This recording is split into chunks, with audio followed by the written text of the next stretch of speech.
It is often said of the Malfoy family that you will never find one at the scene of the crime, though their fingerprints might be all over the guilty wand. Independently wealthy, with no need to work for a living, they have generally preferred the role of power behind the throne, happy for others to do the donkey work and to take the responsibility for failure. They have helped finance many of their preferred candidates' election campaigns, which have, it is alleged, included paying for dirty work such as hexing the opposition. These few sentences actually sum up the Malfoy family pretty well, because you see, throughout wizarding history, the Malfoy family have consistently leveraged their immense wealth in order to exert influence and power within wizarding society.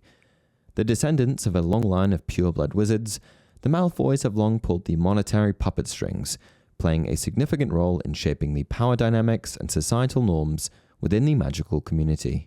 From their impressive ancestral home to their penchant for dark magic and discriminatory ideologies, it's safe to say that the Malfoys have left an indelible and controversial mark on the wizarding world. Come to think of it, stain might be a better word to use.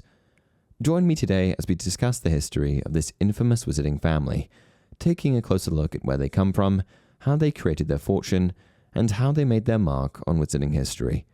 Let's dive in.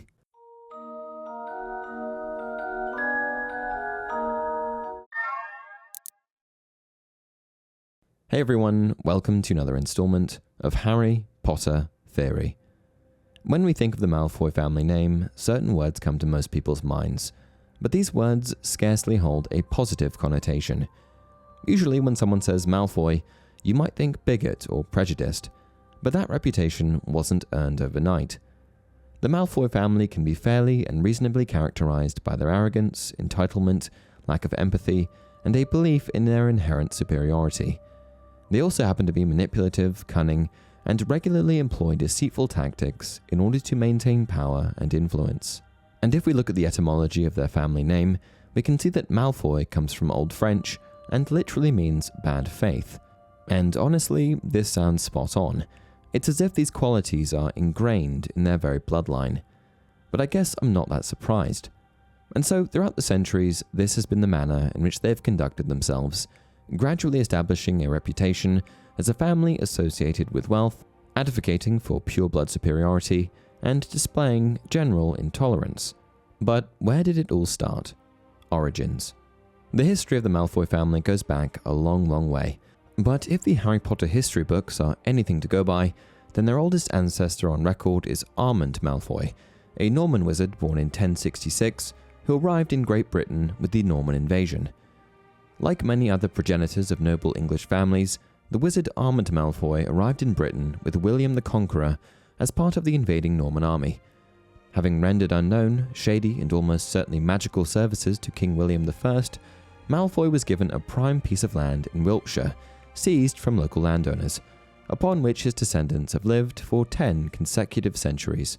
Following William I's ascension to the throne of England in 1066, Armand performed various mysterious and magical services to the king in exchange for a valuable piece of land in Wiltshire, and it was this same land that would later become known as Malfoy Manor and the surrounding estate, the Malfoy family's primary residence for the next millennium. And as far as Malfoys go, it seems like Armand was a pretty fitting prototype, embodying all of the same characteristics that we see in the Malfoys of the present era.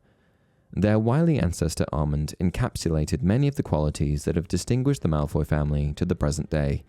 The Malfoys have always had the reputation, hinted at by their not altogether complimentary surname, of being a slippery bunch, to be found courting power and riches wherever they might be found. And from the day they arrived in Wiltshire at their new home, the Malfoy family enjoyed a great deal of wealth. Wealth derived not only from their ancestral property, but also from their shrewd investments, advantageous alliances, and thriving business endeavors. The Malfoys lived a life of luxury, surrounded by opulence, rare artifacts, and valuable possessions within the walls of Malfoy Manor. But what you might be most surprised to hear is that the Malfoys, who for centuries have so openly expressed their anti-Muggle sentiments, owe a great deal, if not all of their fortune, to Muggles. In spite of their espousal of pure-blood values and their undoubtedly genuine belief in wizard superiority over Muggles, the Malfoys have never been above ingratiating themselves with the non-magical community when it suits them. The result is that they are one of the richest wizarding families in Britain, and it has been rumoured for many years, though never proven, that over the centuries the family has dabbled successfully in Muggle currency and assets. Over hundreds of years, they've managed to add to their lands in Wiltshire by annexing those of neighbouring Muggles, and the favour they curried with royalty added Muggle treasures and works of art to an ever-expanding collection. And so the horrible irony behind the Malfoys' wealth is that the thing they're most proud of is derived from the very thing that they vow to hate so much.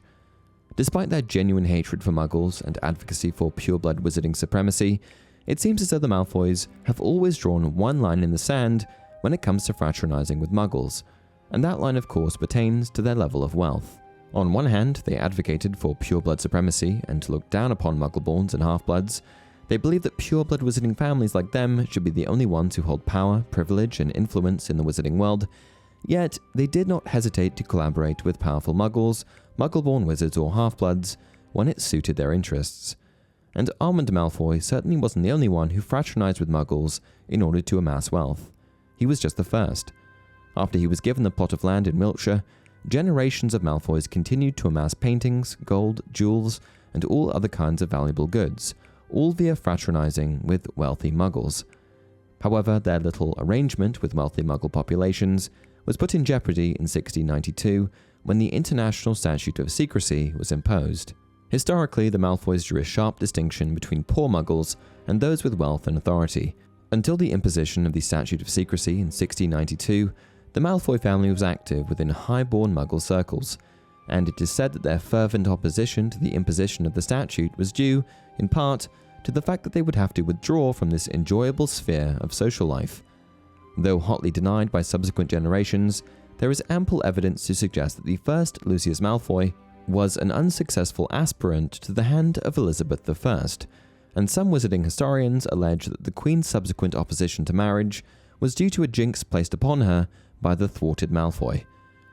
And while you'd expect the Statute of Secrecy, a measure that helps to further segregate the wizarding and Muggle communities, would be an easy thing for an anti-Muggle family to support, they actually initially opposed the statute. They didn't see it as a way of helping to preserve the distinct and exclusive nature of the wizarding world, but instead saw it as a threat to their way of life. However, this fact certainly didn't mean that they wouldn't later pivot on their position entirely, later vocalizing a fervent stance supporting the divide of the two worlds. With that healthy degree of self-preservation that has characterized most of their actions over the centuries, once the Statute of Secrecy had passed into law, the Malfoys ceased fraternizing with Muggles, however well-born, and accepted that further opposition and protests could only distance them from the new heart of power, the newly created Ministry of Magic. They performed an abrupt volte-face and became as vocally supportive of the statute as any of those who had championed it from the beginning, hastening to deny that they had ever been on speaking or marrying terms with Muggles. In typical Malfoy fashion, the family shamelessly changed their perspective on the Statute of Secrecy when they realized it was inevitable, displaying their opportunistic and self-serving nature. This behavior has been consistent with the Malfoys throughout the centuries, as they are notorious for conveniently adjusting their beliefs to suit their own interests and maintain their positions of power. And so the Malfoys, always eager to protect their own privilege and prestige, later embraced the Statute of Secrecy to ensure the separation between wizards and Muggles. However, their sudden support for the law was not driven by genuine concern for the well-being of the wizarding community, but rather by their selfish desire to safeguard their social status in a political landscape that was out of their hands. This blatant hypocrisy is just another example of the Malfoys' true character. They are master manipulators, always ready to switch their allegiances and principles when it benefits them the most. Their cunning and adaptability have allowed them to survive and thrive, but their lack of moral integrity is evident in their willingness to abandon their supposed beliefs for personal gain. And it's this same consistent pattern of opportunism and self-interest that has earned them a reputation for being untrustworthy and calculating, always willing to act in whatever way they perceive to be the most advantageous for themselves. Another prominent Malfoy in the family's history that exhibited this same level of hypocrisy was Brutus Malfoy, who once remarked that nothing is a surer sign of weak magic than a weakness for non-magical company.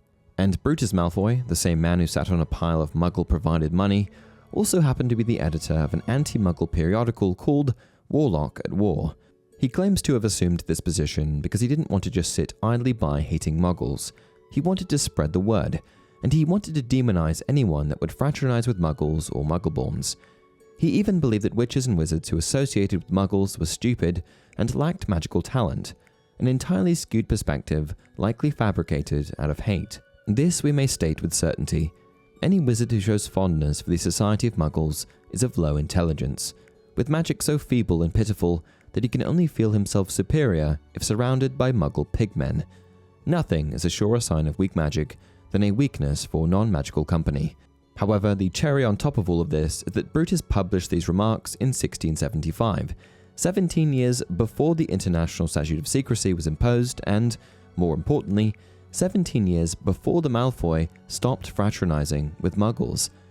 It seems like the hypocrisy with this family truly knows no bounds, and this is just another historical example of the Malfoys not conforming to the rigid standards they put in place for others. The conventional understanding of the wizarding world dynamics would lead one to believe that the Malfoy family has always harbored a hatred for muggles, and there is an abundance of historical evidence to support this notion, as they have consistently promoted anti-muggle sentiment and staunchly advocated for their pureblood supremacy. However, I believe that prior to the statute, a lot of this was just a facade, and that it was actually the statute that pushed them over the edge and catalyzed their genuine hatred for muggles. Perhaps they didn't see them as equals, but I think that the Malfoy family actually came to enjoy the company of muggles, an unforeseen consequence of the transactional and wealth-driven relationships they maintained with them.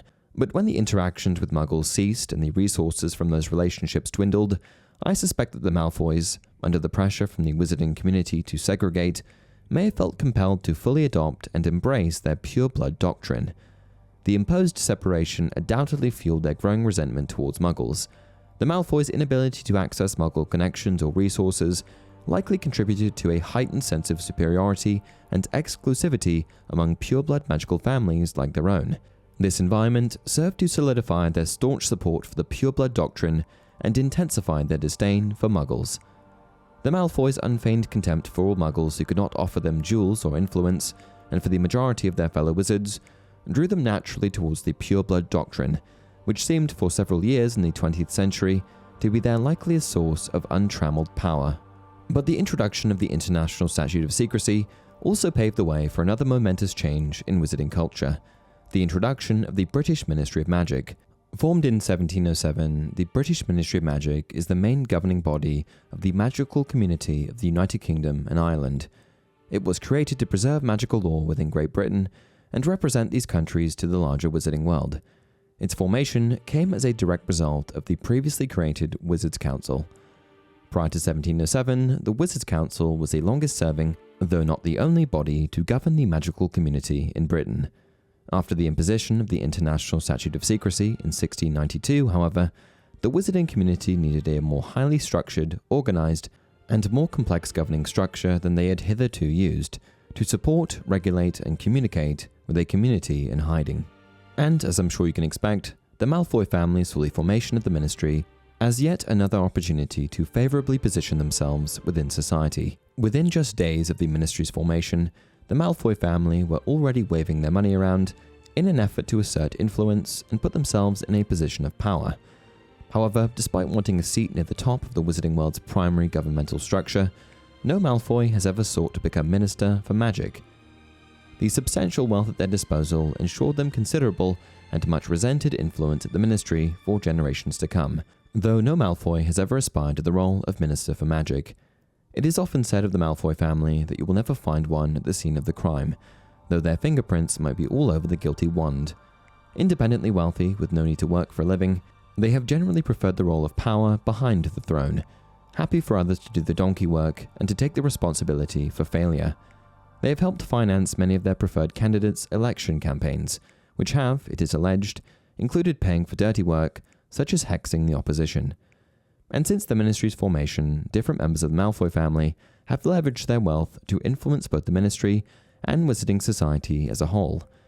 In the 18th century, there was Septimus Malfoy, a wizard that was particularly influential in the British Ministry of Magic at the time. Many claim that during his time serving as an advisor to the Minister for Magic, Unctuous Osbert, the latter was little more than his puppet. It has been expressed that his influence within the Ministry of Magic and his machinations behind the scenes played a significant role in shaping wizarding politics and society during his time. And after him, there was Abraxas Malfoy, a man that brings us a little closer to what we are familiar with due to the fact that he was Lucius's father and Draco's grandfather. During his time in politics, he was believed to have been involved in a plot that caused the Muggle-born Minister for Magic, Nobby Leach, to resign due to a mysterious illness. And talk of all these other Malfoys brings me to my next point of discussion: breeding. The Malfoy family name was listed on the Sacred 28, a pure-blood directory of the wizarding world's supposed most pure-blooded magical families. This list was said to feature the witches and wizards whose ancestors had not muddied their bloodlines with Muggle integration. However, the Malfoys set themselves apart from many of the other pure-blood wizarding families in that they did not engage in the practice of inbreeding in order to keep their bloodline pure. And while the Malfoy family certainly valued blood purity, they also recognized the potential dangers to their genetics. Because of this, and because of the limited number of available pure-blood partners, some Malfoys married half-bloods, resulting in the presence of several half-bloods in the Malfoy family tree. This practice set them apart from more extremist groups like the Blacks, Lestrangers, and Gaunts.